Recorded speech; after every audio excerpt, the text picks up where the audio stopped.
жогоруда айтылып кетчү 5 мүнөздөгү өзгөчө кырдаалдардын баарына аткарабыз. Ошондой эле практикалык иштерди да, теоретик иштерди да толугу менен билет балдар. Окутканбыз, буга чейин дагы окутуп келгенбиз.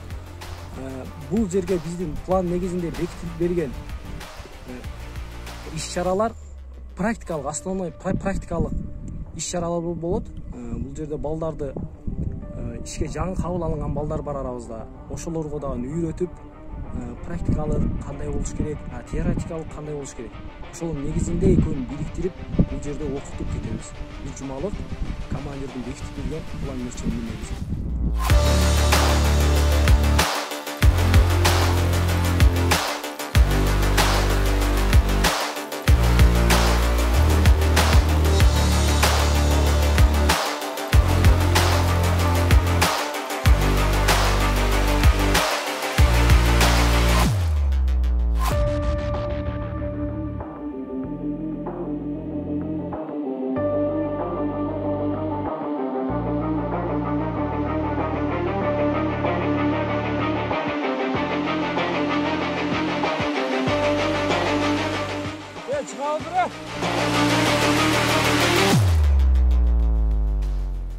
Тоодо куткаруу иштерине алып баратабыз.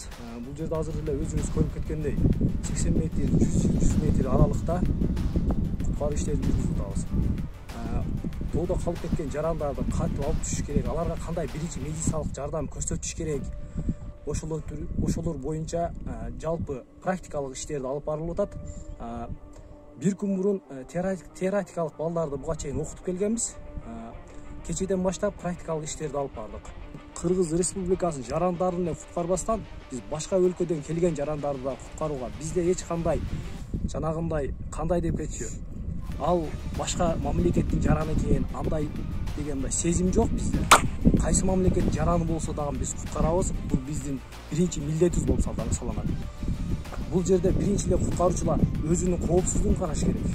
Экинчиден анан өздөрүнүн алып бараткан иштерин, иш-чараларыны, куткаруу иштеринде кайсы шаймандар менен кантип иштеш керек экендигини так билет өзү турабыз азыркы учурда.